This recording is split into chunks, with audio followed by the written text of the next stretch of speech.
Great. All right. Good evening, everybody. Today is Thursday, September 26th, 2024. This is a meeting of the Bolton Select Board at 7:01 p.m. And first off, I actually wanted to turn it over to our town administrator, Marie Sobolvaro, to introduce our new assistant treasurer slash tax collector. Certainly. Actually, Mr. Chairman and Marie, should we not, um, per the discussion that we had this afternoon concerning roll call votes and ballot votes, just make a statement because I believe we need to identify the participants who are going to be participating in the roll call vote for the school committee member? Not yet. Right now, we're here to meet Andrea early. Okay, well, it Yeah. said at the beginning of the meeting, at the But- start of the meeting. So Yeah. I'm Well, I wanted to say I'm delighted to introduce Andrea Early, who comes to us with well over 10 years of experience. It is quite a coup to have her now on the Bolton team, and she's been a delightful addition to the town hall. Turning it over to Andrea to provide just a little bit about your background, and I'm happy that you have this chance to talk with the select board. And you're muted. Now, can you hear me? yes. Hi, my name is Andrea Early. I am from Clinton, and I worked in Clinton for 11 years. And then I took the step to move to Bolton, which was a awesome on my part. I love my new family in Bolton, and I'm hoping that my experience that I bring to grow with my new family. And it's nice to meet you all. Great to meet you as well. Thank you so much. You're welcome. Thank you. I had the opportunity to meet Andrea earlier at Town Hall when I was in there for some other stuff. Yes, you did. Nice to meet you again. And I think if I'm remembering correctly, what was it a weekend that I was like surprised by you because you were in the office or something? No, that wasn't Okay. me. Got it. Wasn't me. Well, thank you so much. Really You're glad to have you welcome. on board. Yes, awesome. Thank you so much. It was nice meeting you, all of you. And Nice I'll meeting you too. see you all next week. Nice to meet you. Nice to meet you. Thank you. Okay. Before we move on, then because I was on a plane, I haven't seen any emails this afternoon. So what was the discussion about the procedure we need to establish at the beginning before we go into these next agenda items? For the next agenda items, per the open meeting law, there is a requirement as we're meeting remotely, for a voice vote. We communicated that likewise to the school committee members who had gotten back to me and said they would be okay with the voice vote subsequent to a ballot vote. So it kind of meets both requirements, the regional agreement as well as the open meeting law. But it would be a voice vote of, for the first Minuteman Regional, it is a select board appointee. For the second and third appointments, those are joint appointments by 2 elected boards. So. Okay. So I just want to make sure I'm understanding. We're going to do all of these by voice votes. And per the regional agreement, they also require in their regional agreement a ballot vote. So as a workaround, since they've been meeting, whenever they have their election of officers, they've been meeting in person for an actual ballot vote. Jenny had an amazing idea, which is that individuals would submit through the chat to Jenny their responses, their individual votes, meaning a ballot vote. And then per the open meeting law, there would be a voice vote required. After we do the ballot vote? I leave the board's discretion as to which they wish to have go first. Okay. All right. Thank you. Okay. So first up, we do have a vacancy currently on the Minuteman School Committee. So that's one representative that we need to appoint for a 3-year term, which would be expiring May 2025. So next May.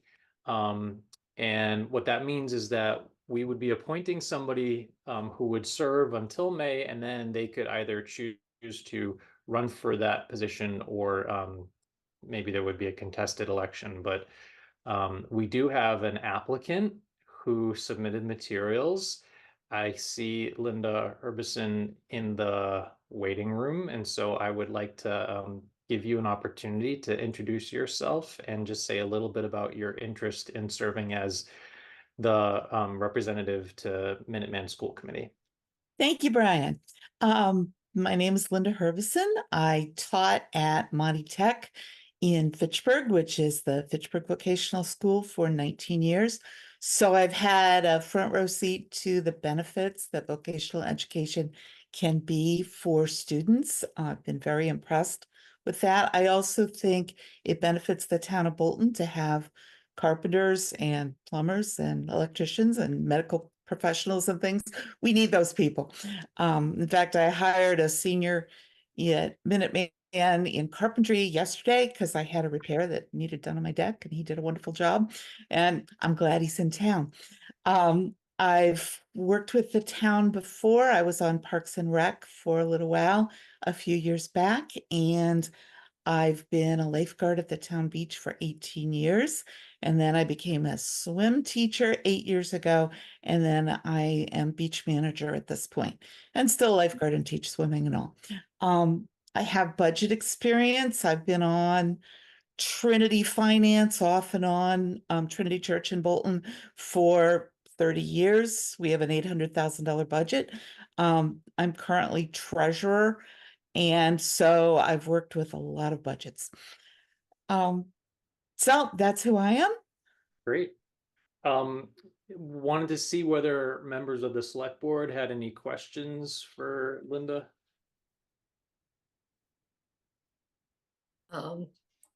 I don't have any questions, but I just wanted to say that looking over the letter you submitted, it really checked all the boxes for what I think somebody should bring to this sort of position.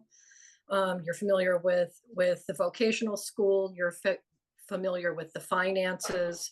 And I think really, given where the town of Bolton is and is going to be for the next several years, we need school committee members and representatives who are very familiar with budgets and can be looking at things with a fine-tooth comb. I So agree. I think that you check all the boxes for me. Thank you. No, I'm good. I know Linda, and I think she would do an excellent job. Yeah. I'm of the same opinion, and I did also just want to share sort of as a word of thanks to Erica Elzy, who had been serving in this role. When she announced that she was going to be stepping back, we had a conversation, and she talked about a bunch of the qualities that she thought would be important in a school committee member. And I thought her input was really valuable. And to echo what Kate said, you sort of check all the boxes. So really thrilled that you decided that you wanted to step up in this way. Thank you. Erica encouraged me. Oh, good. Hey, you know what? Succession planning, right? So Absolutely. all right. Well, I don't see any questions or comments. I'm not seeing any hands up from folks in the rest of the Zoom room. So I would entertain a motion to appoint Linda Herbison to the term expiring May 2025 as the Bolton representative to the Minuteman School Committee. So moved. Second, Okay, roll call vote. Kate, yes. Stan, Yes. I'm a yes as well. Thank you so much. Thank you. All right, good luck. Dive right in. Get sworn in. Yeah, thanks for that reminder. Definitely get sworn in. Okay, so next up, we will be joined by the Bolton members of the school committee for consideration of the school committee vacancy for the Neshoba Regional School District. We received statements of interest before the deadline from 2 interested folks. Sorry, let me just pull this up. We have a statement from, and apologize if I mispronounced the last name here, but we have a statement from Robin Palima or Palema, and then a statement from Justin Cameron. So I'm just looking through the room. I see a dog in lieu of Justin Cameron, that I'm assuming just off camera. And then I think I see, I think I just, oh, there you are. Now you're on your pin. There you are, Robin. Hi. Hi, Justin.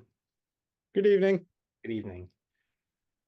So what I thought was, to begin with, maybe we could just give each of you a moment to introduce yourselves and share with the community your interest in this role. So I will I'll start with Robin. Sure. Hi, everyone. So I am Robin Palema. Well done, Brian, on the pronunciation. I am an 8-year resident of Bolton. I have got 2 children that are both in the middle school. And, I was speaking with one of the committee members, and they had mentioned that there was this open seat. And I said, you know what, it's due time that I get involved in doing more within the community and within the schools. I have a full-time job. I've worked, 24 years in banking and with a primary focus on client service.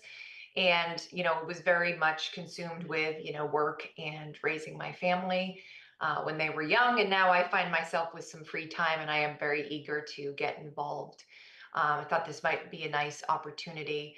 I think that,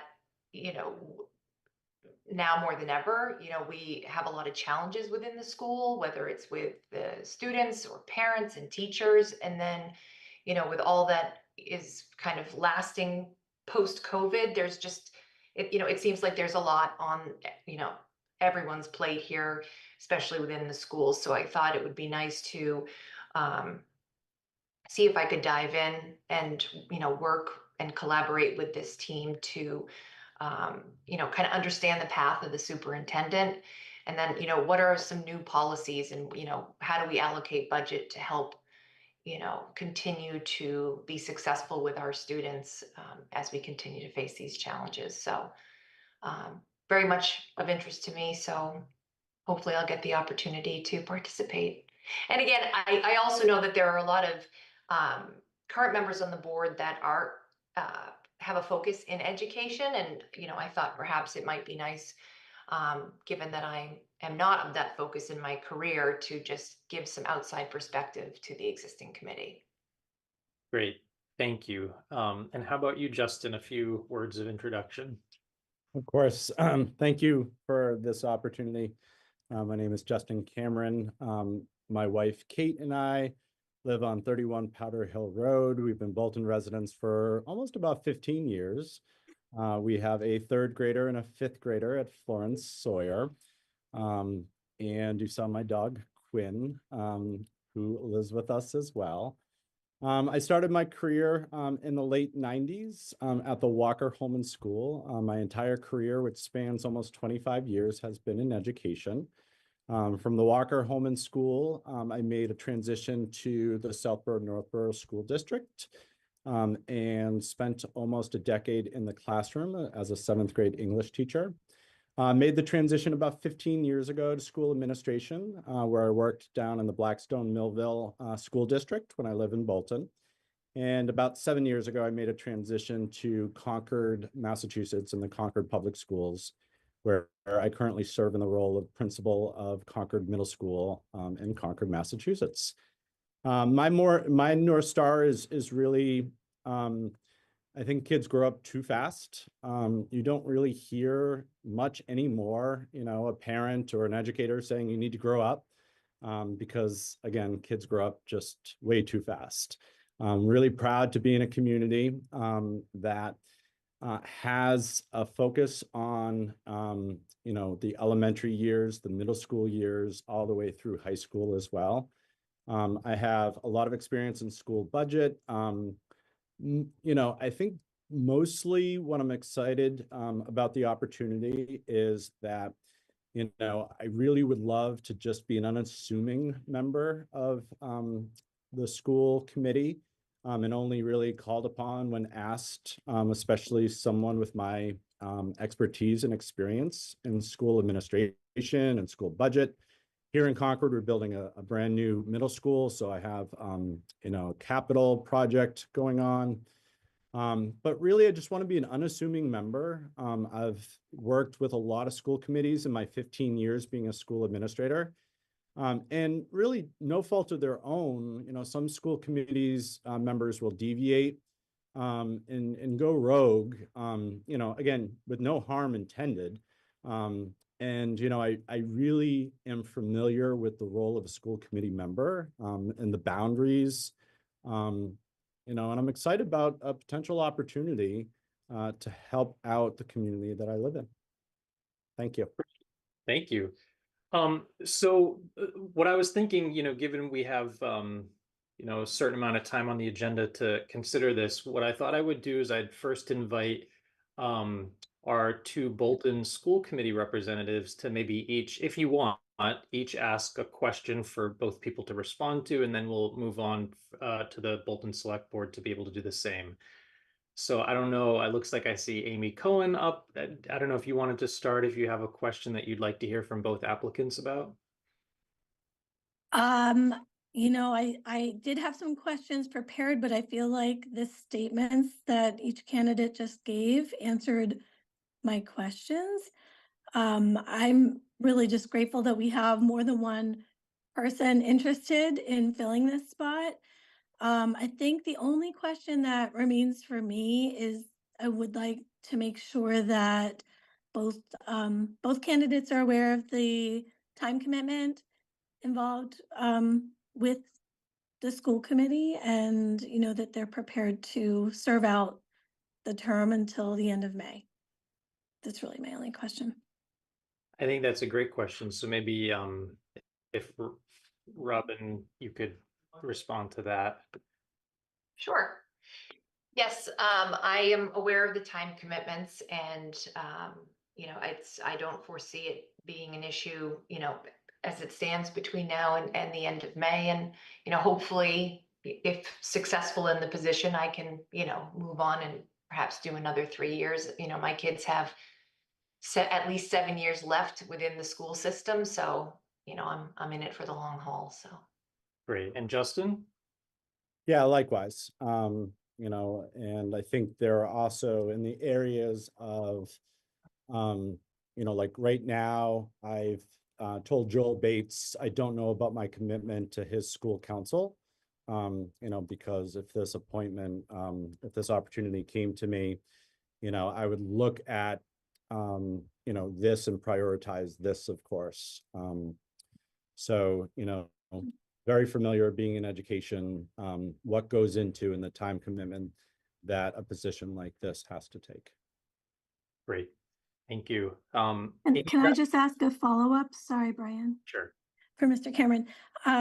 I also served on the school council before school committee, and if you were elected, if you were appointed to this position, you would need to give up the school council position.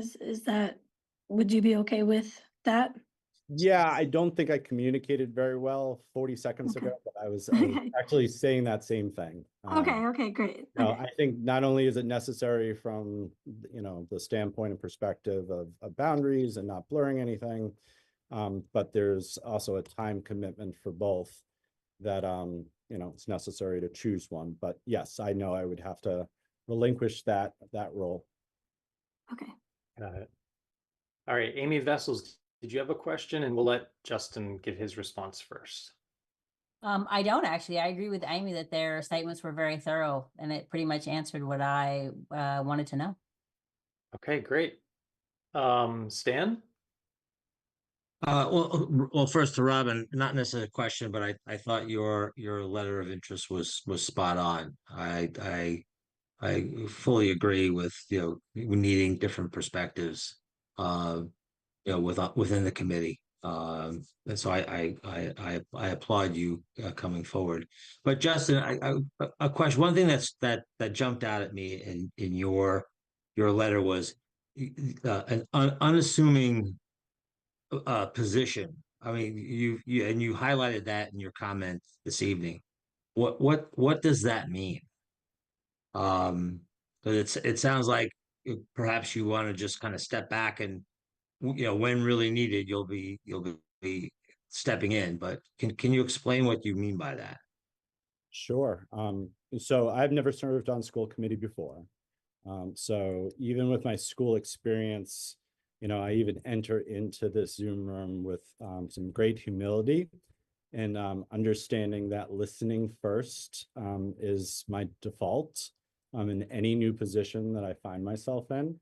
So I think, coming in, there'd be no assumptions on my part that, when it called upon to answer any questions, I'll do my best.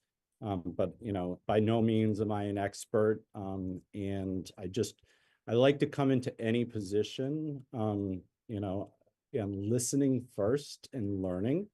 And then when called upon to help lead, or to help answer a question, that's where I like to be more of a quiet leader. Thank you. You're welcome. Stan, anything further from you? No, I'm good. Okay. Kate. Yeah, my question is the same for both of the candidates. And I'm going to sound like a broken record this meeting because finances are on my mind. And I think we're going to be talking a lot about the town's finances in this meeting and in every meeting to come. So my concern and my question is, how are each of you qualified to manage a $65 million budget and to accommodate the town's issues about the school budget eclipsing 66% of our budget at this point, which is not sustainable? So Kate likes the softball questions. Robin, you want to give that one a go? Sure. That's a great question. And, obviously I have, experience in banking, but, as far as, balancing budgets, I'm going to be honest, it's not, what I do every day in my career. So for me, I think it would be more so, and I think Justin alluded to this as well, is, you're stepping into something new, so again, my hope is to come in, listen, learn, provide, obviously, my perspective and my opinion to what's going on. But again, this would be a learning curve for me. It's not something that I'm going to be able to, bring great knowledge to the table. But I am very eager to learn, and I love to learn. So all of it piques my interest quite a bit. And I'm not shy about expressing thoughts and opinions. So hopefully I'd be able to, help move things in the right direction by listening, learning, and sharing. Okay, great. How about you, Justin? I do come to this potential opportunity, having experience doing school finance and school budget for the past 15 years. My first district was the Blackstone Millville School District.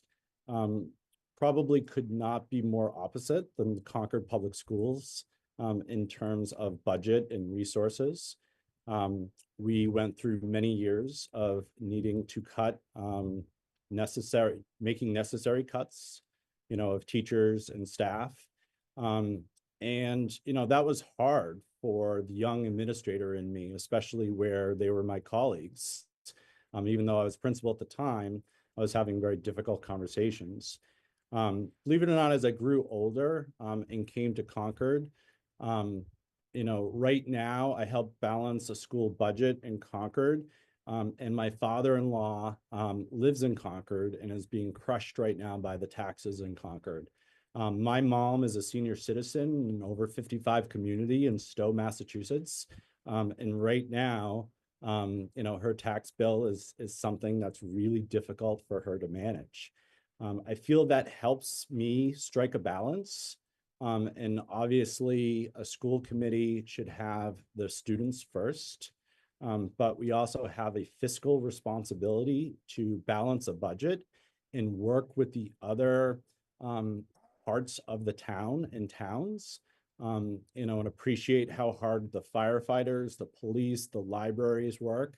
And I think putting some consideration in all of that when having conversations about a school budget, while at the same time understanding, what kids need and how we can continue to move our schools forward, and making sure that if any cuts were to happen, it's the cuts that aren't the closest to the kids, is the area of experience that I would bring. Great, thank you. Kate, did you have anything else? No, thank you. Okay, well, I confess you basically, the question I was going to ask was also about sort of what you viewed as a school committee member, your role with respect to oversight of the budget. And I guess I don't necessarily, unless you want to offer more about that, I don't feel the need, but I do think it, and I'd invite either Amy Cohen or Amy Vessels to share any remarks they have about that. But I think that one of the most important responsibilities that our school committee members have is their role in overseeing the district budget. Okay, I guess I would also make an opportunity to see whether anybody that's also present in the meeting had a question. I'm not seeing anything. All right. Any remarks that either members of the select board or members of the school committee would like to make before we go ahead and vote? And I'll explain how we're voting. Actually, let me explain how we're voting. So first, what we'll do is everyone will use their chat to direct a message to Jenny Jacobson. And what I would ask you to do, just so it's clear, say your name, like put, Brian Boyle votes for, and then put the person, just so that we have the clear record in the chat later. And then we will, after we do that, Jenny, if you could just send me like the tally real quick, and then we'll do a roll call vote after that. Any questions about the process? Okay. All right, so let's take a few moments and everybody can send Jenny Jacobson their selection.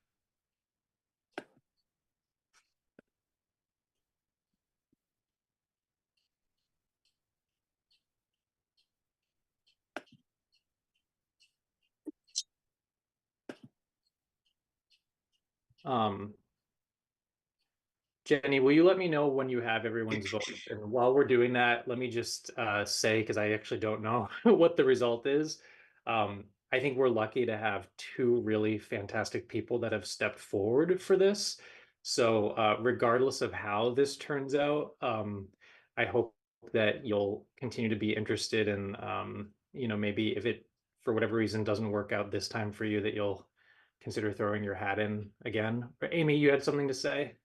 I just want to follow up on that because there have been times where it's very difficult to find one person.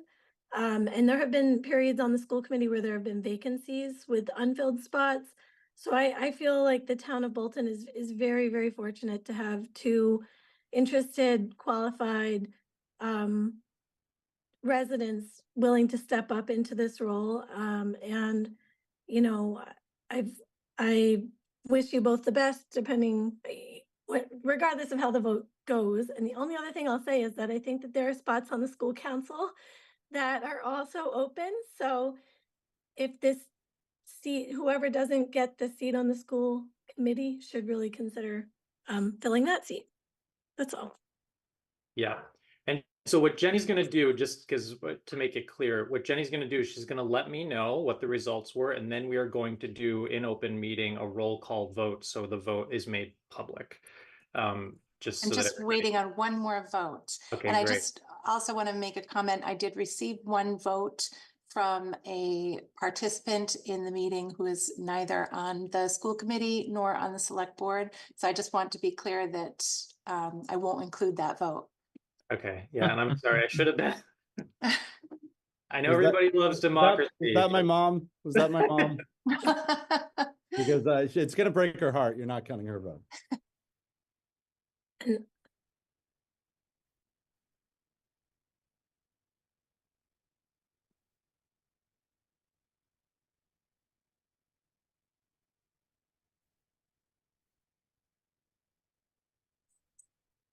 I cannot manage to get my hand down. I'm very sorry. Oh, I could put it down for you. Thank you. Oh, okay. Well, again, I know we're going to get the result in just a moment, but I did want to say I think both of you would be excellent school committee members. So I thank you for your interest. Okay, I am seeing that we have a result. So it is well, I'll just do the roll call. So Amy Cohen, I vote for Robin Palema. Amy Vessels, I also vote for Robin Palema. Stan Wysocki, Robin? Alema? Kate, Robin Palema. and I also voted for Robin. Thank you so much, Justin, for your interest. And thank you, Robin, for stepping up. And Marie or Jenny, let me know, besides telling Robin she needs to make sure she gets sworn in, are there any other logistical things she should be aware of, or whether either of the Amy's have a logistical note they need to share about the next meeting? My I'd just presumption like to would be say the thank aim. you. Yeah. Thank you, everybody. Have a good Thank evening. you, Justin. Thank you. Justin. So I'll be notifying the town clerk, and Jennifer Markey will reach out to you, Robin, with some further instructions. Great. And I Thank will you, let the everybody. school committee chairperson know also, and she'll reach out to you about next steps. Okay, great. Thank you for your Congratulations. support. Thank Congratulations, you. Robin. Congratulations. Yeah. Thank you very much. Thank you for running, Robin. Thank you. And thank you, Amy Cohen and Amy Vessels, for your time. You're welcome. See ya. Thank you. Good evening. Good Bye. night. Okay. And then, sorry, we're running just a little bit behind, but we do have a vacancy on the Parks and Recreation Commission. And we received a, oh, actually, let me just back up. So that vacancy is for a term expiring May 2026, but we would actually have an election in May 2025 to formalize who continues with the term. So we received an application from Karen Laflamme, and I was wondering if Karen, you would like to just briefly introduce yourself and say a few words about your interest in serving on Parks and Rec. Great, thank you for having me. My name is Karen. I moved to Bolton 11 years ago. I have a 9th grader at Neshoba and a 5th grader at Florence Sawyer. I have done a lot of thinking about my career lately. The first 22 years of my life, I was heavily involved in camps. As a camper in the LA city camps, and then as a camp counselor, I worked for probably 7 years in the camp by my house in Los Angeles. And then after graduating, coming out here for college, and then graduating, I worked for 21 years representing municipal unions. So I have a lot of experience with municipal government. I have a master's in public administration. I've been heavily involved in my kids' own sports, hockey, baseball as a coach here for softball and baseball. And the last year of my working career, I've been a pickleball instructor and director in the area. I'm obsessed with pickleball and love to play. So when I was approached about possible interest in participating as a Park and Rec commissioner, I said I would be interested. Since quitting my union job a year ago, I've been part-time, so I definitely have time in the schedule to devote to this role. I'm happy to help Town of Bolton as it looks to expand the opportunities both for kids and adults in the Town of Bolton. And the camp has been expanding since COVID, and it's fantastic. And I'm happy to continue to help in the events that they plan. Great. And I apologize, my Zoom screen was screwed up, so I didn't realize it looks like Erica Mond. Are you there on your iPhone? Yes, I am. I'm Okay, here. I'm sorry I missed you before.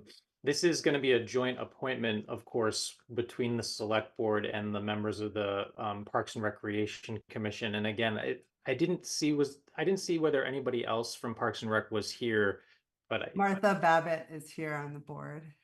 okay. Oh, all right, there you are. Awesome. Hi, Martha. So similar to what we did with the school committee, we don't really have an interview because we have one interested candidate, but I didn't know if either of you had anything you'd like to say or questions you had for Karen. No, I was the one who recommended Karen to join the Parks and Rec because I think she'll be a fantastic addition to the team and to Bolton. Yes, I agree. I actually know Karen as well.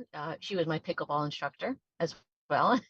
And her son and my daughter in the same year. So I know her from there and from robotics. And so we go back a bit, and I think she's wonderful. I think she'd be a great addition. Any questions from Stan or Kate? No, I'm good. I'm glad we have someone who's stepping up. That's greatly appreciated. And I think your background is very well suited. I agree, and I'm also very happy to see that you have a master's in public administration. I think that'll be a good asset for the Parks and Rec. Yep. Great, awesome. Well, I feel the same way. Very glad you stepped up for this. So why don't we be respectful of your evening and just cut to the chase? Is there a motion to appoint Karen Laflamme to the Parks and Recreation Commission, to the open seat, to serve until the election in May 2025? So moved. Second. Third. Okay, great. I'll do a roll call. Martha, Yes. Erica, Yes. Kate, Yes. Stan, Yes. and I'm also a yes. Thank you so much. Thank you. My pleasure. Congratulations. Welcome. Welcome, Look Karen. forward to it. All right. Okay, next up, we are going to consider a request from Thomas Bond of Imposters Movie LLC. This is about filming at a private residence at 5 Harvard Road for 18 days between September 30th and October 25th of this year. Hi, Mr. Bond, how are you? I'm good. How's everybody doing? Sorry if I logged on a little early and No eavesdropped onto town business. No, that's great. No, Okay. fine. problem. Well, the select board has an opportunity to review all the materials that you submit, but maybe you just could say a little bit about what this project is for the public. Yeah, 100%. So I am a film producer. I'm originally from Massachusetts. I grew up on the North Shore. Family's from Everett. I grew up in Hamilton. When am I live in California now? But it's always been a dream to bring a movie back to where I grew up in Massachusetts. Started a company last year. We've done a few things, and we're making this thriller sci-fi movie about a family who moved to a small town, and there's some weirdness in the woods on their property, a cave that might lead to like these alternate dimensions within the story. So it's like husband and wives interacting with alternate versions of themselves. And it's all about this writer and director who wrote this story about why people say they can change, but they don't actually make the changes in their lives to improve themselves. So this kind of universal feeling we all have that like, oh, if only our circumstance were different, we would be different and a better version of who we really are. But ultimately people are who they are. And there are some things that you just can't fundamentally change. So we found this house in Bolton that's absolutely gorgeous, the Phineas Wright house with Wendy Harrop, the owner. She's an absolute dream. I met with her. She's really excited about the project, as are we. The filming would take place over the next 4 weeks. We're shooting for 20 days total in central Massachusetts and Shrewsbury, Sutton, a few different locations, but the primary film location would be this house, the Phineas Wright house in Bolton. So we're looking for approval from the town to shoot there. I would say, to answer in advance any of the logistical questions anyone may have, which I understand is always a concern. There's no loud noises, there's no car crash stunts, there's nothing that should be very disruptive to any nearby neighbors. We're a relatively small crew of about 30 people. Primarily, most of the filming takes place in the house itself. I am always very mindful and respectful of nearby neighbors, so I always make sure to knock on doors and introduce myself and give my phone number. If any immediate people have any issues, they can always reach out to me and I make sure to take care of it. But yeah, it's mostly a drama with a husband and a wife in this new town. Those are the two primary characters. They're probably 90% of the filming we would do, with just those two actors. And then we have a couple more that would come towards the end of the shoot. And yeah, that's basically everything. I'm happy to answer any questions people may have about it, but that's our plan. Oh, and I should also say, sorry, just Monday through Friday. We will not be filming on the weekends. Okay. Any questions from you, Stan or Kate? I'm good. I went through the materials and I think it's great. I wish you a lot of luck, Thomas. Thank you, sir. And just so anybody watching is aware, what hours would you be looking at doing? Would there be any evening or any bright lights or anything that people might observe? No, we're mostly trying to keep it during the day. So we're out of there by normally 7, 8 p.m. There are a few days towards the end of the week on Fridays is when we try to keep the later hours that we'll be shooting. So we will have some lighting setups outside the house, but we've already been to the house and mapped it out. And the lights would not interfere with any neighbors' properties. They would just be focused on the house themselves. And if, for those of you who don't know that the house and the way it's laid out, but it's pretty well tree covered. And we're also in direct connection with the closest neighbor to Wendy's house, who that house is currently vacated. There's no one living there right now. There was a death in the family, but she's in touch with the children of that former owner, and they've been made aware of the filming and they're okay with it.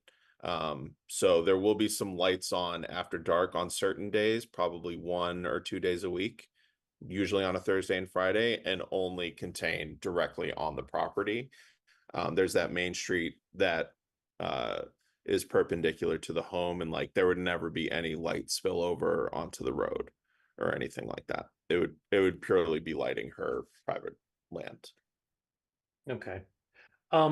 So there was a question in the application about will streets be used, and you said no, but I did have a question about parking. Yeah. So where's that going to happen for crew and any other?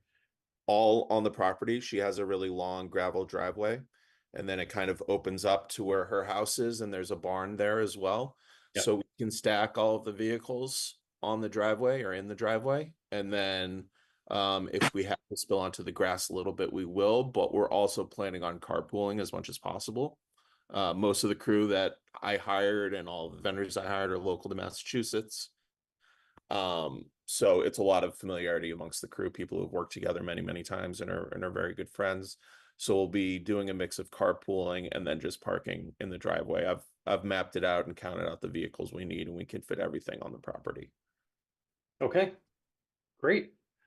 So, not seeing any further questions, I'd entertain a motion to approve the request from Thomas Bond of Imposters Movie LLC to film at 5 Harvard Road for 18 days from September 30th, 2024 through October 25th, 2024. So moved. Second, Okay, roll call. Kate, yes. Dan, Yes. and I'm a yes as well. Excited for your project, Mr. Bond. Good luck. Thank you Yes. so much. I will certainly reach out when it's ready to be watched. I'm very excited. Great. Thank you. Good Awesome. luck. Thank you all very much. I really appreciate it. Good night. Good night now. Okay, take care. Okay. Now we are going to invite Mr. Craig Lauer to explain his Bolton Lions Club request about signs at the town common. As we do every year about this time, we have donuts at the Shartner Farm. We're looking for permission to put a sign at the town common for the weekends up until I think it's October 20th plus Columbus Day. It's the same sign that's been there for probably 10 years. Yep. And it's generally brought in, it's put out 9 o'clock in the morning and brought back in by 5, I think, every day, every time, unless we Okay, forget. so starting this weekend through October 20th and also including Monday of the long weekend. Yeah. All right. Any questions? Craig, you, perhaps in years past, you might have had a sign up at the intersection of Wattaquatic and West Berlin. Are Yep. you doing that as well? That sign seems to have been lost, believe it or not.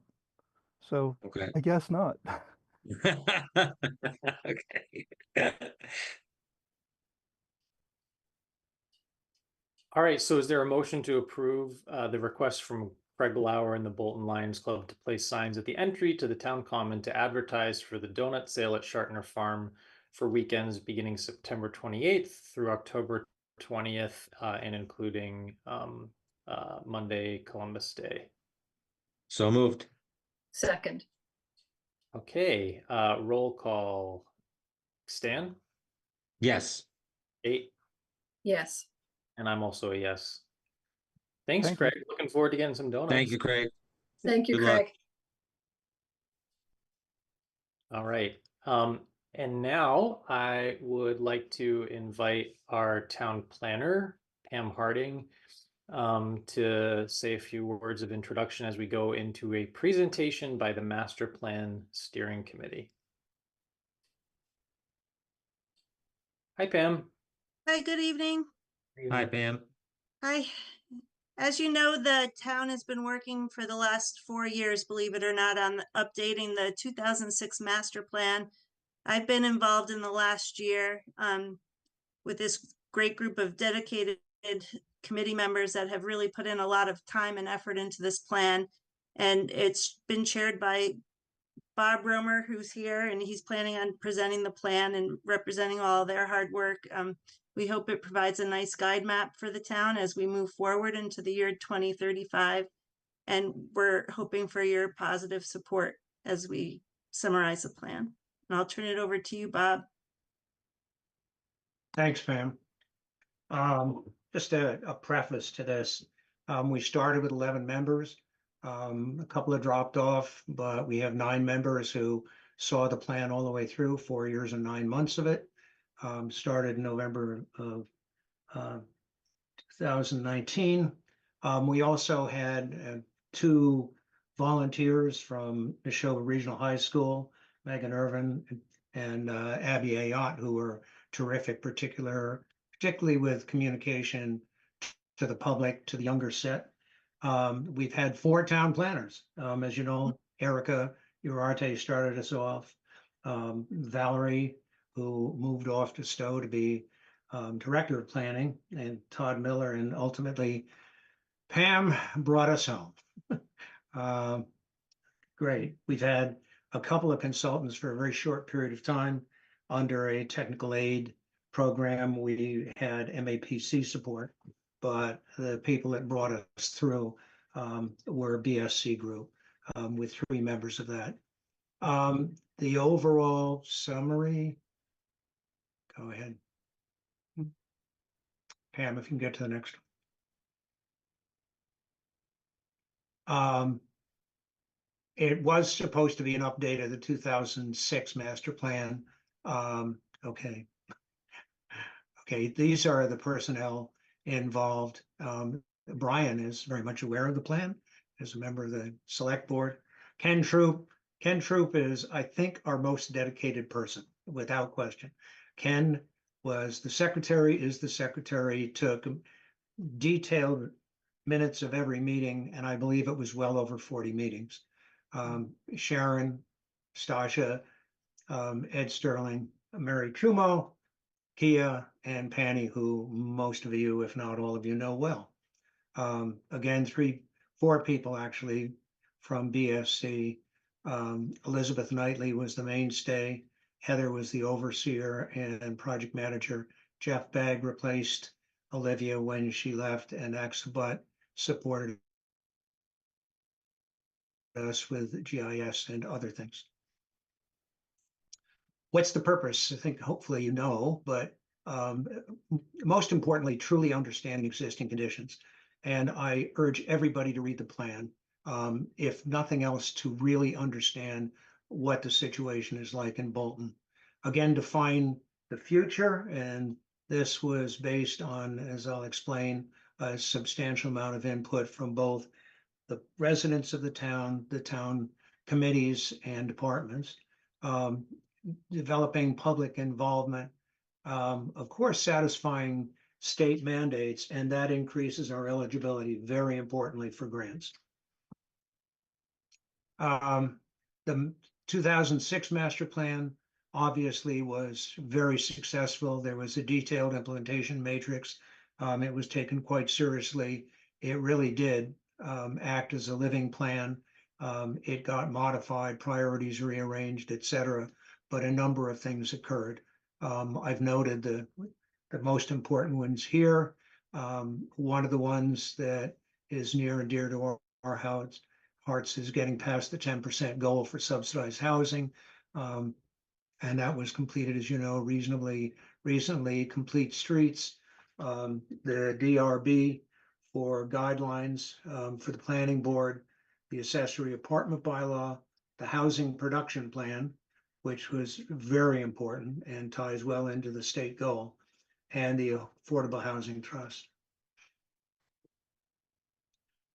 Major themes were basically dictated by a combination of insight and goals and objectives of the master plan with a substantial amount of input from the public.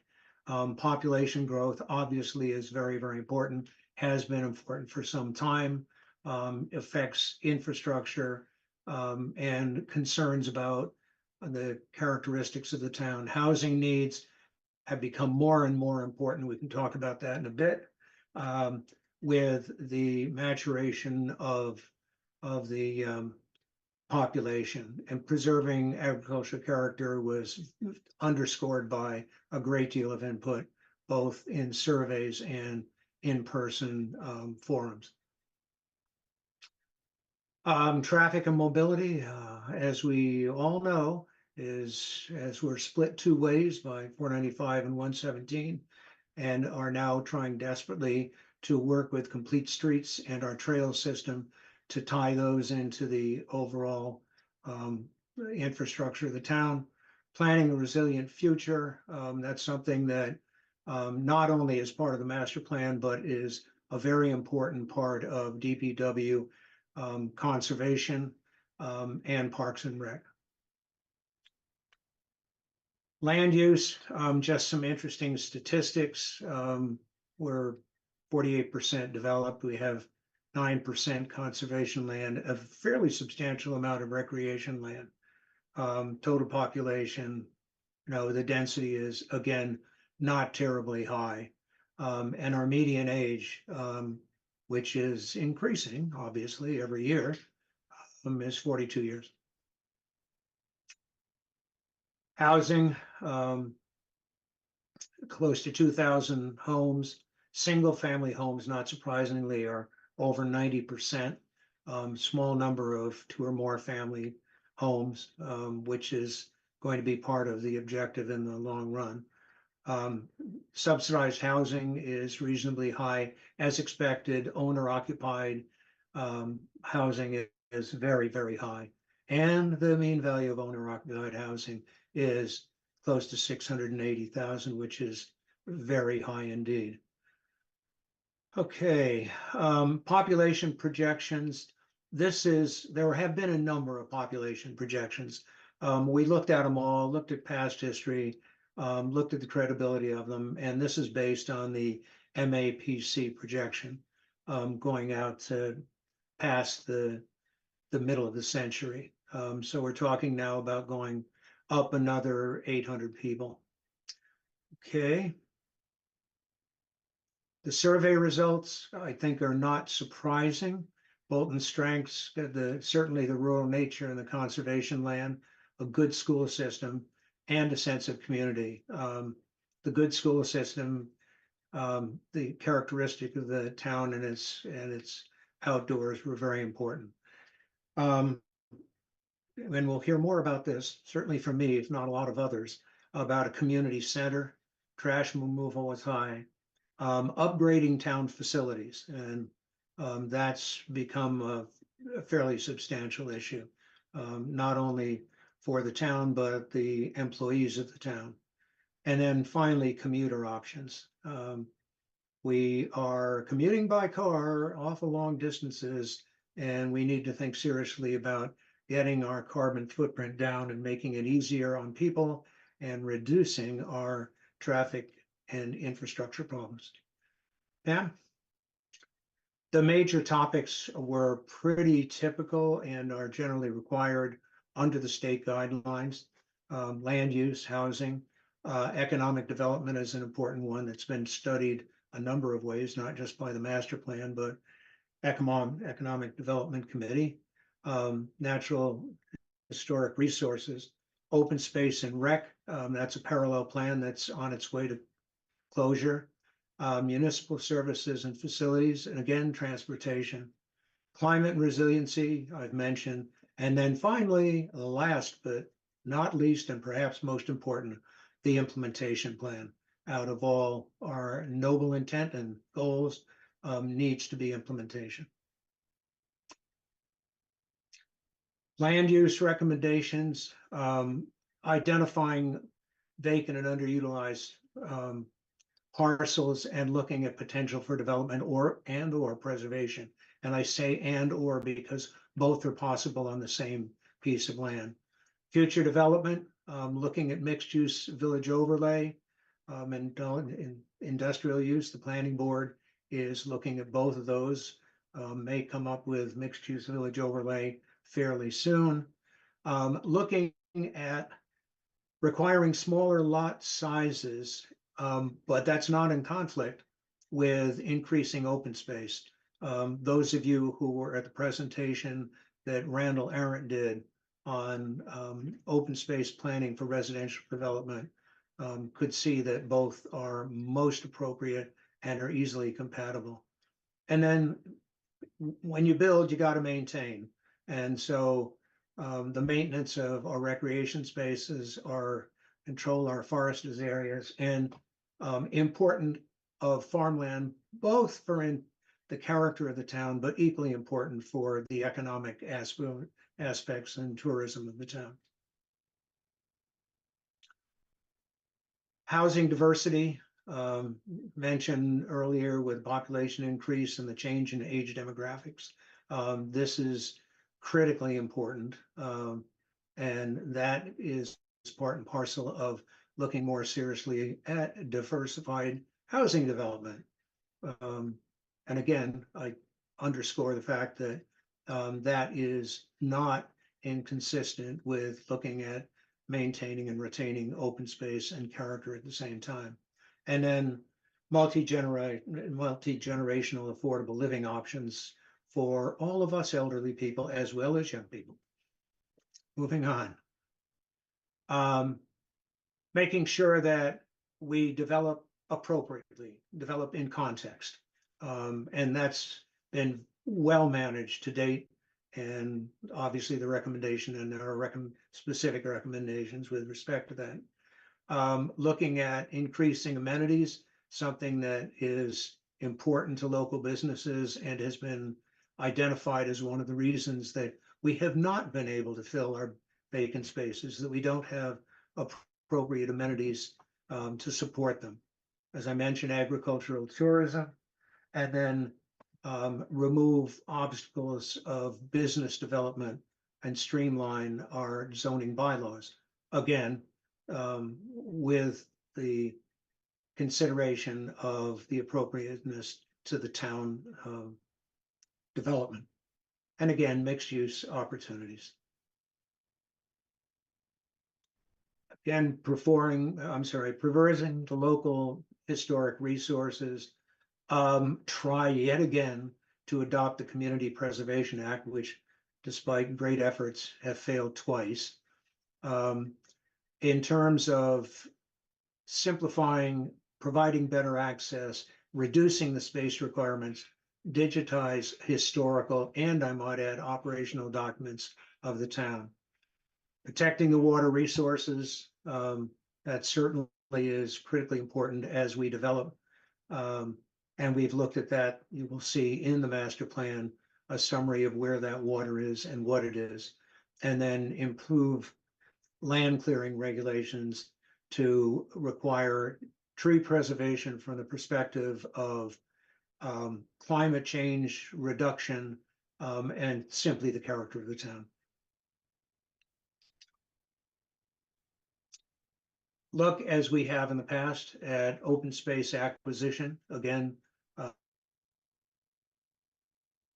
the open space and recreation plan has done that in the past, and will do it in the future. It's very important to prioritize that. It's very important from the perspective of pursuing grants to do that. Again, the CPA, we have been very successful in securing grants for open space and continue to do that. That's something that was underscored throughout the entire discussion of the plan, that there is an enormous opportunity to get money from the state and elsewhere, including the feds. Accessibility, it's fairly good now, but it doesn't connect with an awful lot of stuff, an awful lot of infrastructure to get into it. The trail networks are good, but they need to be improved, again, tied into other aspects of our pedestrian and vehicle infrastructure. As you know, Parks and Rec is looking at a recreational needs assessment and make sure that that includes not just sports, but recreation for other elements of the community. And then finally, look at working either directly with private entities or with a public-private mechanism to develop other recreational opportunities. Municipal services, great deal of discussion. There has been a review of it, and condition assessment recommendations have gone through both the select board and through recommendations of the individual departments, up through the advisory committee. Again, critically important that we maintain and look at our additional needs. We talked about, again, the amount of money that is available if you know where to get it and you know how to write focused grants, and should consider the possibility of a grant writer. Implement the recommendations of emergency preparedness planning, and particularly with respect to communication with the townsfolk and under those circumstances. Wells obviously need, for the time being, probably a long time, to be the primary source of water. So making sure that we protect our wells and making sure residents protect their wells is critical. The Board of Health has been good about this, but as we develop further, it becomes more and more important. In the event that we need a public water supply, either for townwide water or emergency work, identifying a public water source and either land banking or do whatever is necessary to preserve that possibility. And then, as has been discussed a number of times, look at a public water and sewer district, initially perhaps based on the existing water, wastewater treatment facility plus additions.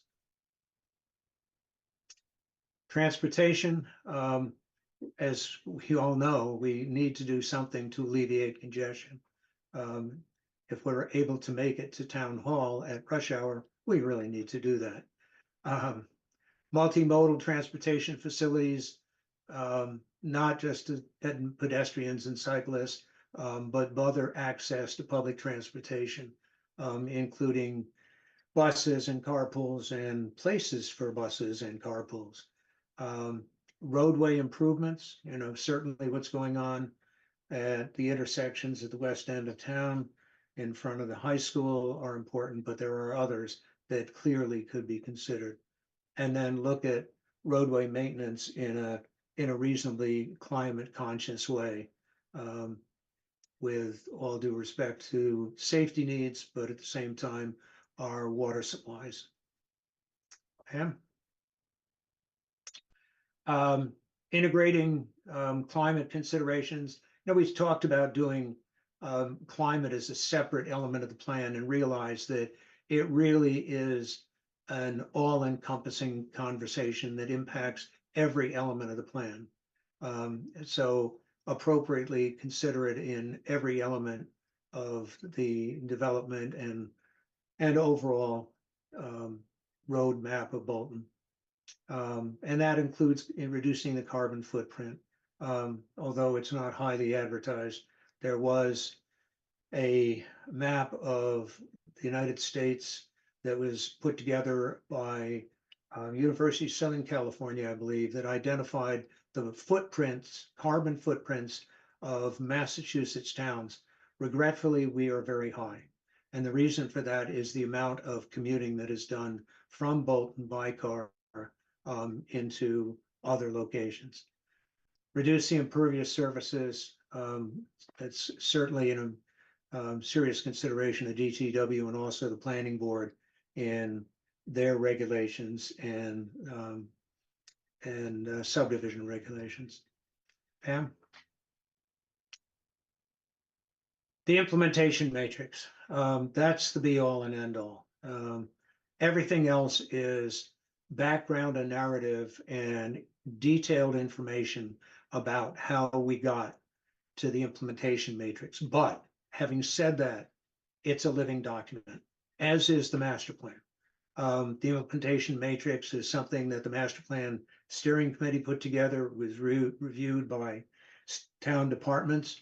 But there needs to be a definition, and Maria is very familiar with this and is, I believe, pursuing this already to achieve the specific municipal actions, but with due consideration of priorities and what it needs to happen in terms of funding to implement the implementation process and priorities.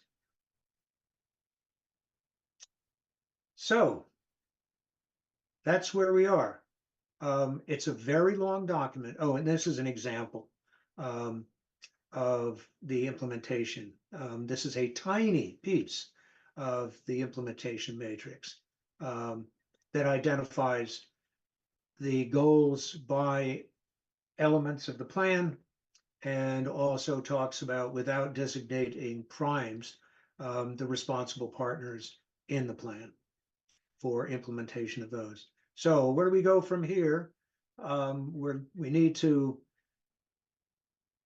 out of the implementation recommendations, we identified the high priority items. And I don't think it's a great surprise that based on input and analysis, our agricultural and rural characteristics are critically important to maintain. Housing diversity is becoming more and more important.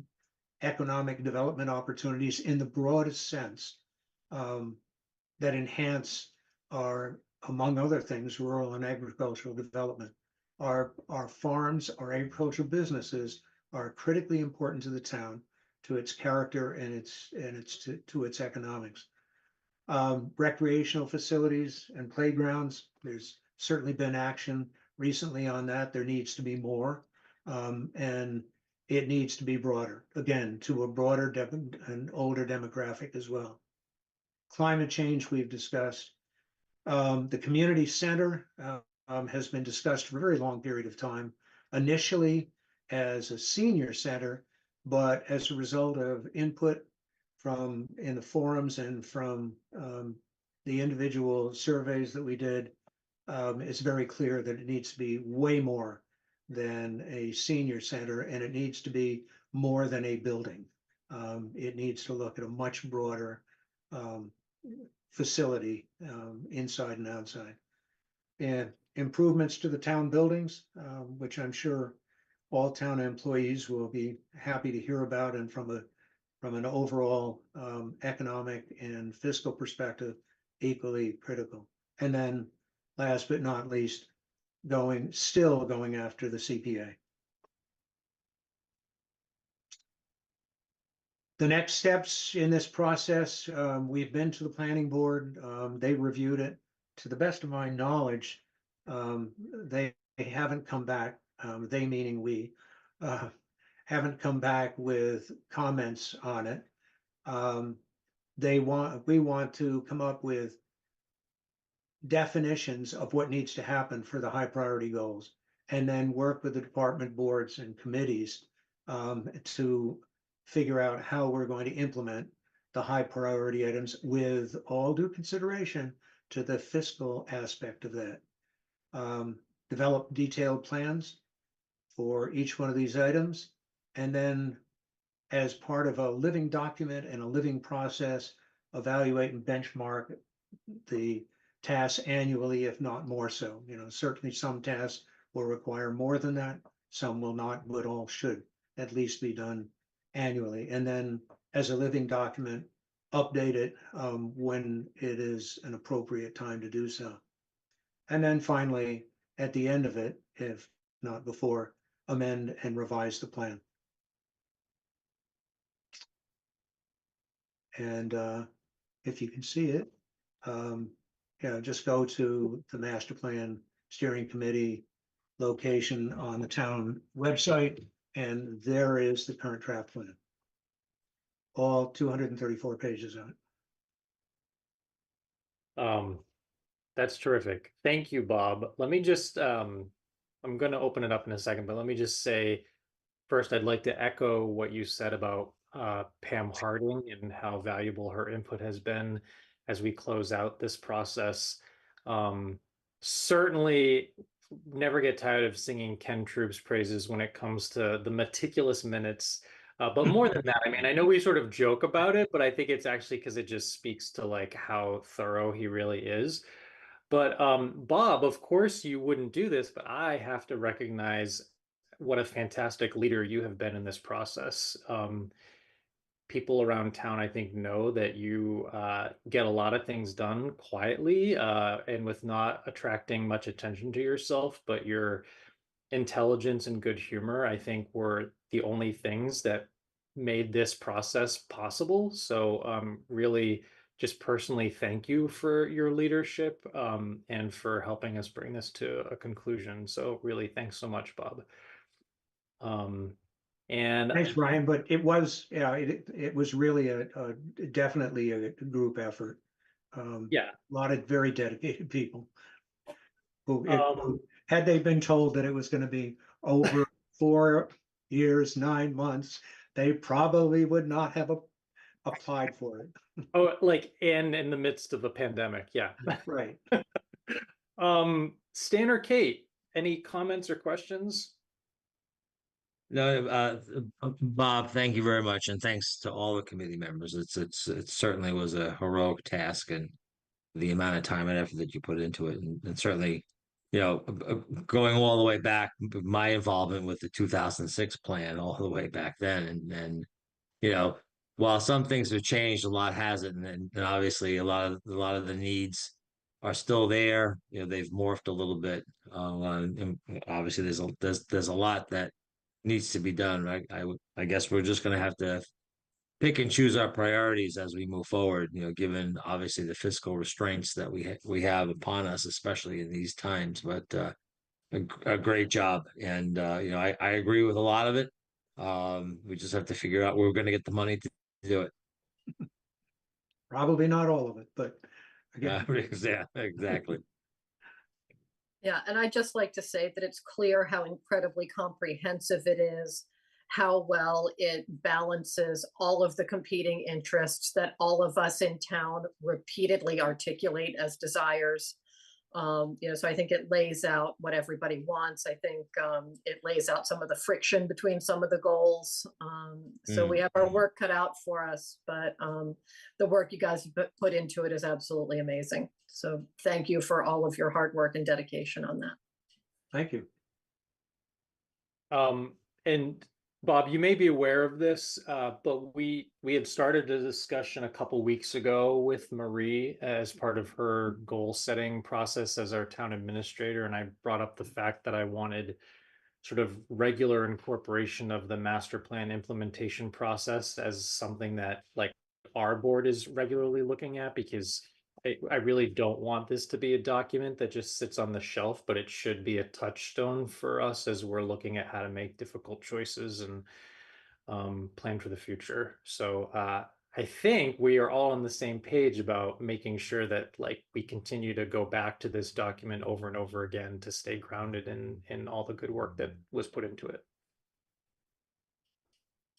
So unless there are any other questions, I guess I just want to say thanks again and thank you for coming and sharing that with everyone tonight. Very happy to do so, particularly as Bob. it's done. Go have a drink. Yeah. Thank you all. All right. Good Thank night. you. Good Thank night now. you. Night. You. Okay, so next up we have our town administrator report. All right, I will have the ability up to screen share. The biggest amazing news is the hard work of the community choice aggregation, which for a while there could have been aggravation, has moving forward. Wanted to let folks know as a preview, further publicity will be coming. Pricing was executed this past Tuesday for a 36-month fixed price contract with First Point Power. This is something where residents, commercial and industrial accounts would have the option to opt in depending on whether they've already secured an existing supply or if they're in the national grid as a supplier, they would receive cards and mailings indicating this is the approach. One thing that is great is that the three categories specified by the select board were all well priced by the supplier. Interestingly enough, the default product, which is 10% greater than the mass requirement, so more green than is required to the earlier comments about reducing the carbon footprint, is significantly lower than what National Grid's basic service rate is now. So again, thanks to the Bolton Community Choice Aggregation team, and to stay tuned, mailings that will go out to residents and businesses and commercial accounts will have the Town of Bolton seal on it. It's not junk mail. And Colonial Power, who will be managing this process, will start the outreach process for the transition. That's great. Yeah, it's pretty exciting. Mm. Regarding the town hall egress, there had been one response received from Ty and Bond to look at those two projects that were highlighted, again, kind of tying back to the master plan for addressing town buildings. The contract costs will be negotiated. These egress or access points had been highlighted, and it's basically stay tuned. Randy and I are both reviewing the RFQ responses. In case folks had wondered what's going on with the roundabout, we will know more on October 2nd. At the point of today, approximately 18 packages from contractors had been pulled. There are others who pulled packages. You're required to register, where I can't discern whether they are a GC or not. If folks are interested, seeing the plans or anything like that, go to the website www.accentblueprints.com. You'll get to see the project as it unfolds. Wanted to highlight the Derby Field kickoff in-house staff meeting was held under the direction of the amazing conservation agent, and highlight on the town website that applicants are sought for a temporary grant-funded position of community liaison. This is a limited opportunity. The expectation is 40 hours in total from the grant inception through completion, I guess in the fall of fiscal 26. Please go to the town website if you're interested and look at employment opportunities. Concurrently, the 580 Main Street project moves along. Finally, the regulatory agreement has been granted by the state, signed by the developer and the town, and after having been reviewed by the state, we're awaiting the state's counter signature. For folks who are concerned about where the temporary parking is going to be, it's been moved to the front of the building during construction, and the developer has stated that would be installed within 2 weeks of the issuance of the building permit. Under culverts, fascinating stuff. I did not know that there were 79 culverts. The DEP and town partial funded culvert inventory has been complete, and as an infrastructure asset, my inclination is to likewise place the culverts who would have a high impact of failure as well as high, I guess, downstream impact of failure on the capital plan as we begin codifying the needs and priorities and affordability of items. Again, wanted to highlight the community liaison position. Information on how to apply is on the website. And town planner Pam Harding, who we just saw, has been designated as the floodplain coordinator at the recommendation of the building commissioner. For a little bit more of somewhat depressing perhaps, but more I like to spin it as challenging. I've shared the fiscal 26 budget letter with the department heads. The most notable things is that there is a fillable narrative form for the department heads to discuss the goals of their department, give a brief overview of what their department does. The master plan implementation grid had been shared with all department heads to be mindful of these are the priorities that are being stated by the residents. Likewise, the fillable narrative form will help, we've new TA, new advisory members, new select board members, and it will just provide a baseline of something that can be referred back to.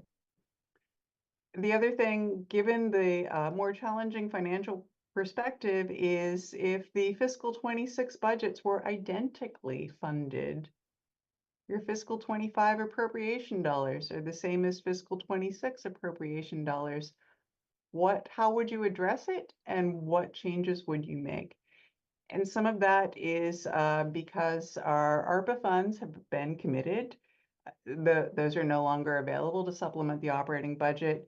And likewise, our free cash number is lower. So same as it had versus the prior year. So same process, but department heads have seen this. I've also spoken with the advisory chair as well as the select board chair.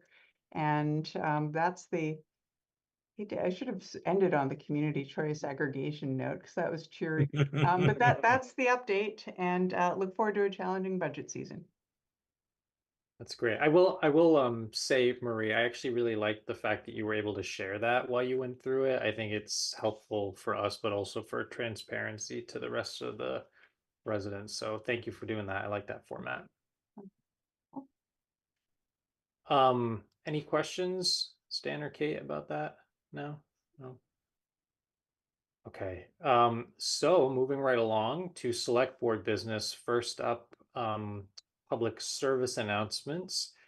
I have one, which is that in case folks aren't aware, you can go to a website that I'm putting in the chat. It's https://covidtests.gov. Basically, through the USPS, households can get 4 free COVID tests. Probably a good idea to have on hand as we head into a season when lots of folks are going to be indoors. So feel free to get your 4 free COVID tests by signing up there. Any other public service announcements? I have one, if I may. You may. We get a lot of people looking for sources for finding out when our town meetings, our town boards and committees are meeting. So in the month of September, I've put out a news and announcement and also a Facebook posting encouraging people to subscribe to receive those updates. So I just thought I would take a moment in this meeting to reiterate. If you go to the homepage of the Town of Bolton, which is www.townofbolton.com, and you select Connect ! and then subscribe to e-news. There's a whole menu of choices and you can select what information interests you. And once you subscribe, you will remain subscribed. We never remove people from the subscriptions, but you yourself can go in and change your subscriptions at any time if you're getting inundated with emails that you no longer want. Thanks, Jenny. Mhm. Okay, then we were going to just see whether there are any specific agenda items for discussion at a future meeting. So any future agenda items that Kate or Stan would like to propose?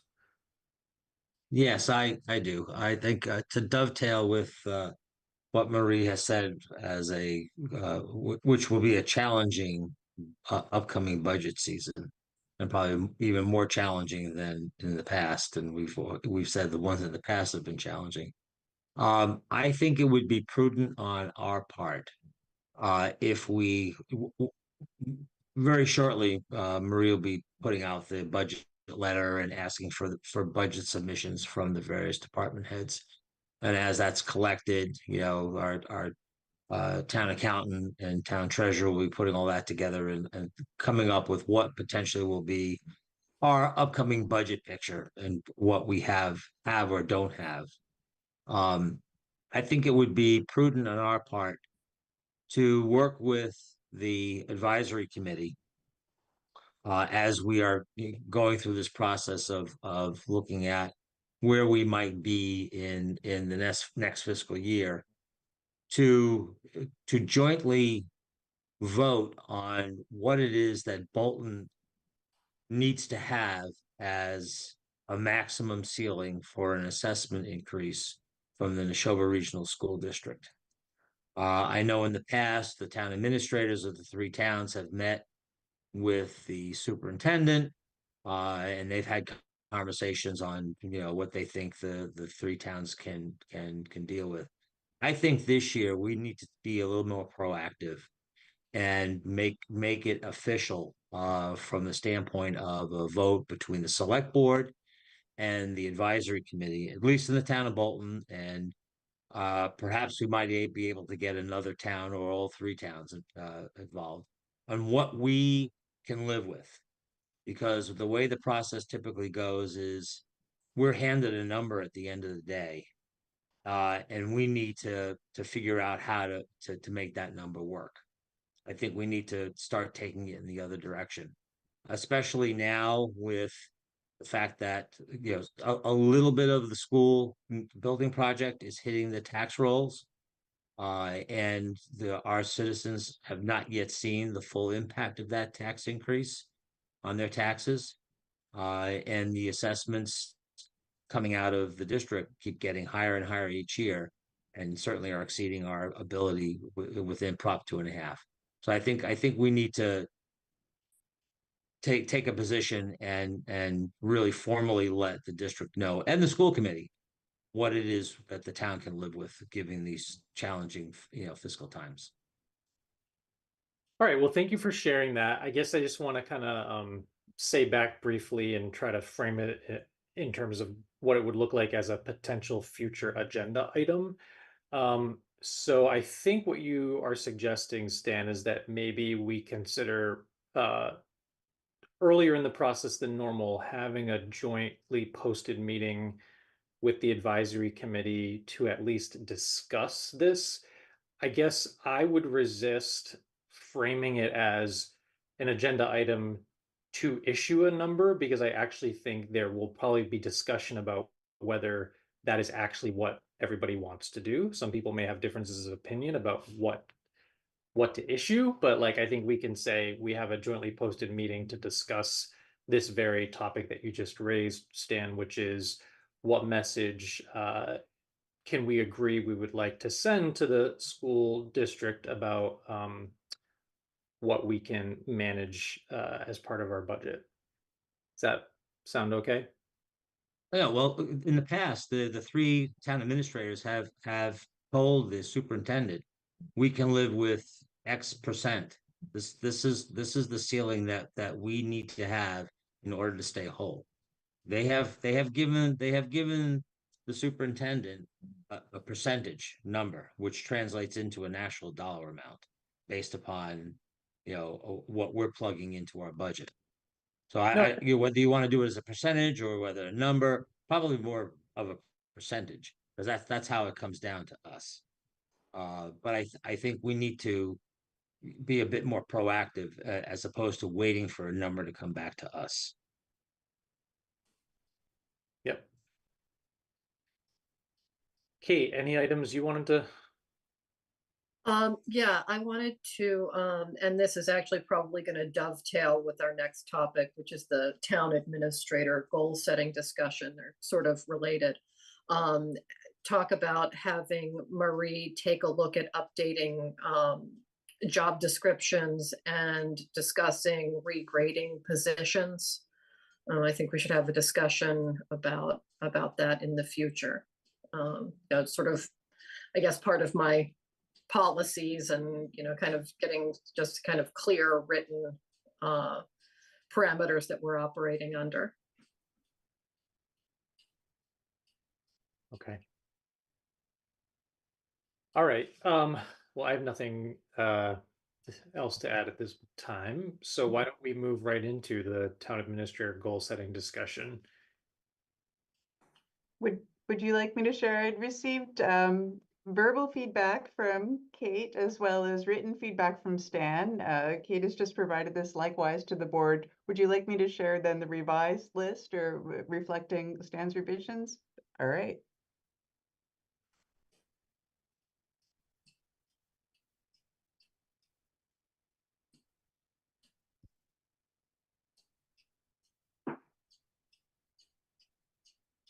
Some modifications, but basically still balancing longer term operational as well as shorter assessments. I see I misspelled recreation, so you can fix that. It's okay. It's okay.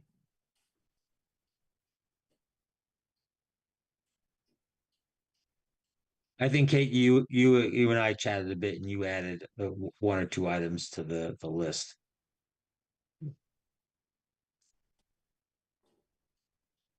I don't think you and I chatted, Stan. No, I'm sorry. I meant Marie. Pardon me. Kate's like, there was no violation. No violation of Mila. No. Wait a minute. Wait a minute. Yeah.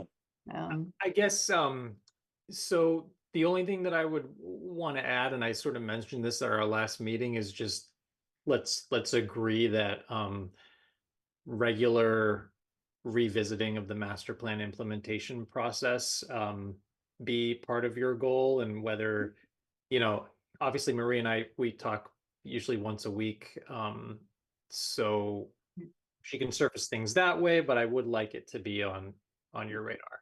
Yeah. I live with the implementation matrix next to me. I really do. Under your pillow. Under my pillow. Yeah. But yeah, I do. I think this looks like a good list. How do you feel about it, Marie? I feel okay with it. I had only recently realized in looking at the termination dates of the police collective bargaining agreement as well as DPW, that those contracts are likewise up for negotiation in fiscal 25 or fiscal 26. But acknowledging that, if I need to reprioritize or broach any changes, I would, if it's at the pleasure of the board, bring that back, but I think it's doable. Okay. I don't know that we need to have a motion on this, but I think it's good that we're having an open discussion about it. Completely agree that, like, listen, things come up, and if something has to take higher priority, let's talk about it. Yeah. Cool. Thank you. I will use this as marching orders. Cool. Great. Okay. And then next up, we have a vote to authorize the disposal of surplus supplies or capital, which was I think we had the image in our packet of an Amco safe and a York safe. And sorry, guys, it's been a long day. I've been up since 2:30. Are these the two items, Stan, that you had asked previously about whether we should get a review of historical value? Yes, if there's any historical significance, yes. Okay, so anything to add on that, Marie? I can take that. Okay. Yes, turn you to Jenny, who's done all the legwork on this. Yeah, Marie did task me with doing a little bit of research. It's very difficult to assess an intrinsic value on an antique item, but I did send an email out to all of the departments to see if there was any interest or use or perceived value. I did not hear any response. I reached out to the Historical Commission and the Historical Society to see if they had any interest in the items, did not receive any response.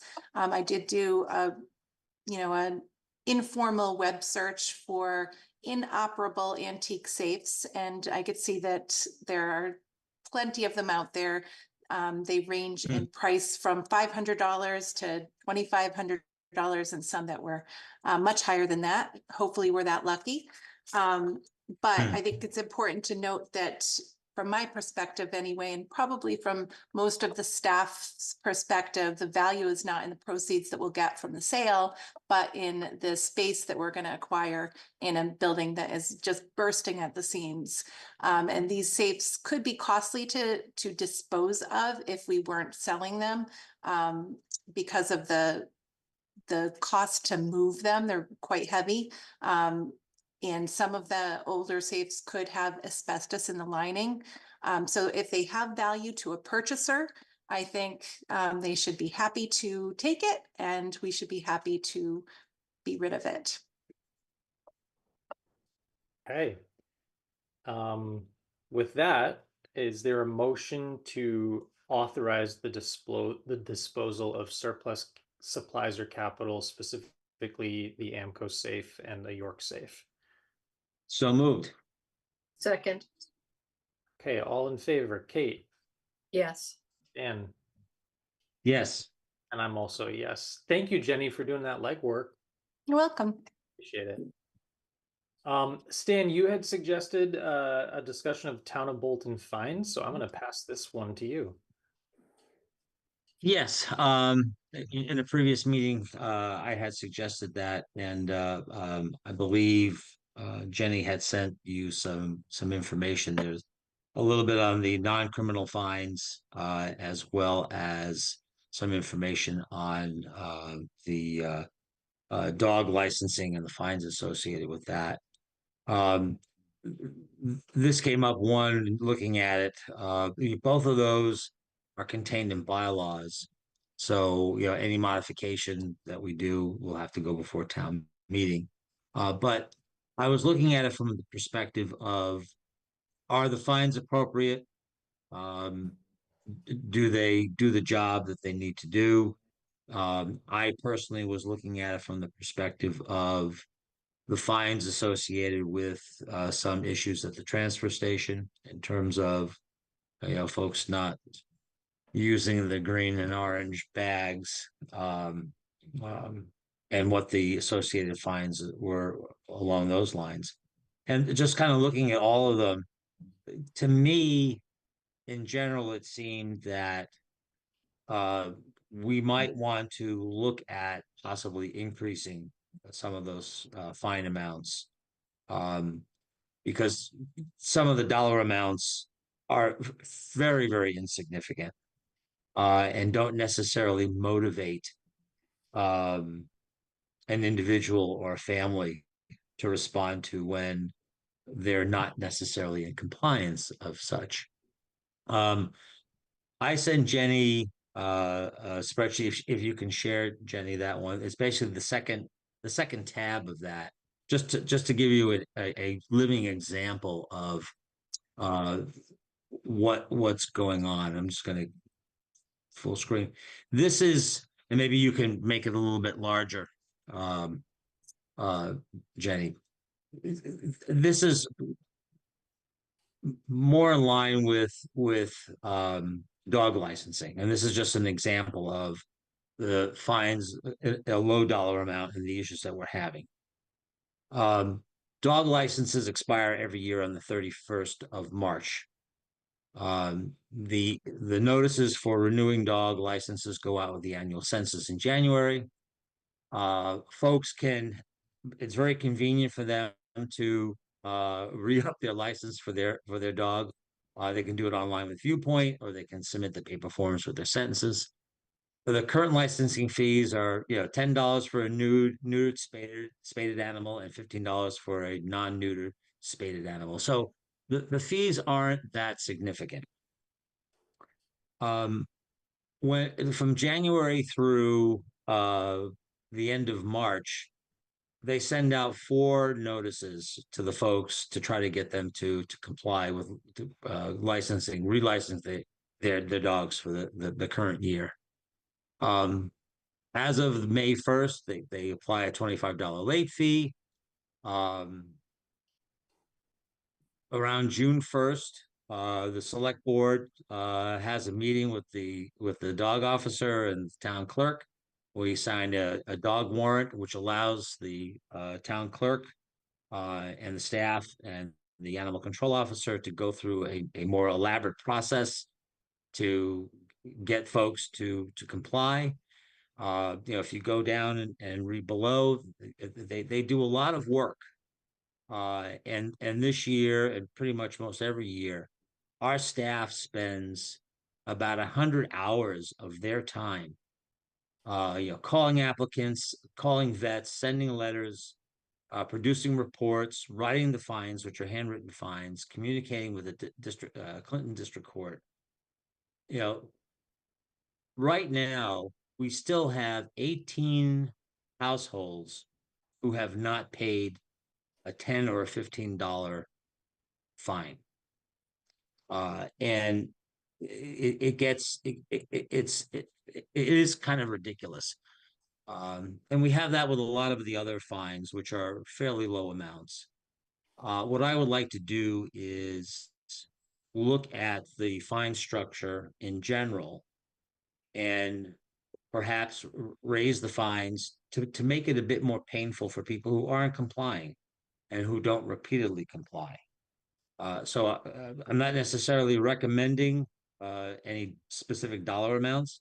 I was reminded today by Marie that Mass General Law kind of limits our fines to a maximum of $300, which is something voted back in 2000. So we can't go beyond a $300 fine in any particular area. This is one example. Jenny can provide a spreadsheet. I took the fines in the various categories in what was in the bylaws and kind of translated it out and possibly suggested an update to those. If nothing else, in I think it's Article 3, they still refer to disposal of trash without a sticker. So at the very least, we have to update that to make it a bag. But what I'm saying, I'm not necessarily proposing we make a determination today, but working with the town clerk to look at some of these fines and perhaps make some modifications to get compliance a little bit sooner if people are not doing what they need to do. It's especially egregious with the dog licensing. And in speaking with Jen Marquis today, she would like to even increase the cost of the licensing of the dogs by a little bit. So I just put that out for your consideration. Perhaps we might want to have a conversation with our town clerk to see where she stands on this as well. Got it. Well, first of all, thanks for doing this legwork, Stan. It's actually really helpful. And Jenny, to the extent you were involved in pulling this together, really appreciate it. I just wanted to make sure I understood a couple things. So I saw that obviously, is it all of our fines are currently, they live somewhere in a bylaw so that if we were to change them, it would have to happen through a bylaw update at town meeting, or are there also some fines that live elsewhere that aren't in a bylaw? The fines you see here are contained in a bylaw. Yeah. And the fines associated with the dog licensing are also in another bylaw. Separate bylaw. So we would need to, if we were to make any change, even if it was to one amount, we would need to bring this to town meeting in May.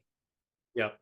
So just thoughts on the process. I do think it's important as we're going through this exercise to, and it looks like you've kind of already done this, like note if there is a max, like a cap to how punitive it can be, just so that we know. And then I think getting obviously input from the town clerk, but also maybe from the enforcing officer on whether they, because I hear where your point stand, there's like trying to incentivize compliance, right? So maybe getting some input from them about whether they think the new proposed number would do that. And also Absolutely. I want to confess, you're making me laugh when you're going through your example, because I was reminded that I was at Pam Powell's retirement party and she goes, I don't think we've gotten your dog license. So I like went out to the parking lot and paid it online. So I'm feeling a little attacked. No, I'm kidding. Yeah. It is important. We No, should. I have spoken to Jen and to Kristen Zena and certainly Pam Powell, previous when she's there. This is a significant issue for them, and they spend a lot of time Yeah. and a lot of effort, hours and hours and hours that they really shouldn't be spending. It's taking them away from other important things they need to do. And it is so simple for a resident to re-up their dog license. They can do it online. It takes them no time at all. So I think we need to provide some carrot and stick kind of incentive here to get people to comply. They really should. There's no reason why that they don't, but they don't sometimes. Yeah, and yeah, just one comment that I had, what was really helpful, Stan, on the dog licensing sheet that you had was where there, it talked about, how many were outstanding and how much time it takes. And it would be helpful to know from some of these other enforcing officers, what the burden on their agencies is, for DPW, how much time are they spending dealing with, the various offenses that are assigned to them, and the same from the police department. I think those sort of statistics are useful, especially if we're going to have to go to town meeting with this and say, look, your police department is spending X hours that they're not out patrolling and doing traffic enforcement and the things we all want them to be doing because they're, dealing with, so I think that would, if we have to make a case at town meeting, that's going to be helpful information to be able to present. No, I agree. In the case of DPW, we are getting fairly good, I would say very good compliance with people using the orange and green bags, but we still don't. I mean, if folks are not using that, it's costing the rest of the town money. We're in a deficit situation at the public safety building. I'm sorry, at the DPW, transfer station. As far as the dog licensing, I believe it's today or either yesterday or today, our animal control officer is actually going out and driving to each of the 18 residents to try to get these people to sign up. I mean, that's a significant amount of work for one individual to have to do, where there are other things for them. So yes, I think we can make a good case for all of these things. And I think that's important, especially when we want to raise the price or something. Just quantifying it, not only for the town Exactly. people, but for ourselves, so we understand how big of an issue it is, I think would be really useful for further discussion. Yep, I agree. And some of these things, I don't even know what they are. I agree with everything that's been said. I guess a question maybe for you, Marie, about timeline. So obviously, if we do want to make changes to the bylaws, we'll want that buttoned up well in advance of the warrant being finalized. And quite honestly, I think we would want to kind of close the loop on this as early in the process as possible, because we're going to be so focused on the budget, honestly. So do you think that we could, well, you tell me, when do Okay. you think we could kind of get input from the relevant enforcing officers and the town clerk and then try to come up with, I think I think it'd be possible to get input by the enforcing officers by the beginning of November to mull that. I mean, that's sort of an individual request, which I would make, given what I'm hearing tonight, which is to provide a deterrent, but also not to have your enforcement cost outstrip the actual suggested fine. And noting that you just all approved the fines and fees, had been focused more on fees, but as the final select board goal. So, okay. All right, well then let's just keep an eye on this as an agenda item. And thank you again, Stan. I think this is a great idea. Thank you. Next up, we have an update on Class 2 license Castro Auto Sales, and I'm not actually sure whether it should be Jenny or Marie to provide the update on that one. Jenny, who has been. I'm happy to take that one as well. So the reason this appeared on the agenda is we were notified several weeks ago that the insurance bond, that's a requirement to hold a Class 2 license, had lapsed or had not lapsed, was about to expire and was at risk of lapsing on September 17th. I reached out to the holder of the license several times and didn't hear back. So I did place this on the agenda thinking I could either notify you that it was going to lapse or notify you that the bond was renewed. It turned out that the owner or the holder of the license was out of the country. I was able to reach him earlier this week. He was very efficient and prompt in contacting his insurance company, renewing the bond, and we did get the notification earlier this week, and there was no lapse. Great. So there's nothing we need to do. No action is needed. Great. Thank you for. I like those agenda items. Those are the best agenda items. Thanks for doing that, Jenny. No Thanks, problem. Jenny. Okay. Is there a motion to approve bills and payroll warrants W25-5, W25-5A, W23-6, and W25-6A? So moved. Second, Okay, roll call. Stan? Yes. Kate? yes. I'm a yes as well. And then the last item before we go into executive session, Jenny, if you wouldn't mind sharing, there were some edits to the meeting minutes. Those are the September 5th meeting minutes for the select board, not the law committee, as the minutes themselves had displayed. Yeah. I still see Wendy Rogers' name on there though, Oh, yes. Sorry about that. and I don't see mine.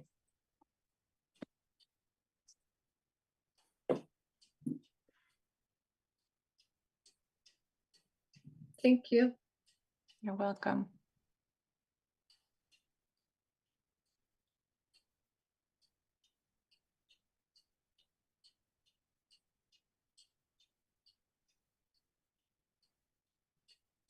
That's it. Okay. Thank you. Okay, so is there a motion to approve the minutes of the September 5th, 2024 board meeting? So moved. Second, Okay, roll call. Stan? Yes. Kate? yes. And I'm a yes as well. Okay, we will ultimately adjourn an open session, but for now, I would entertain a motion to enter executive session pursuant to MGL Chapter 30A, Section 21A, for purpose 3, to conduct strategy with respect to collective bargaining or litigation with the Teamsters Union Local Number 170. As I have determined that discussion in an open meeting may have a detrimental effect on the bargaining or litigating position of the public body. So moved. Second, Okay, roll call. Kate? yes. Dan? Yes. And I'm yes also.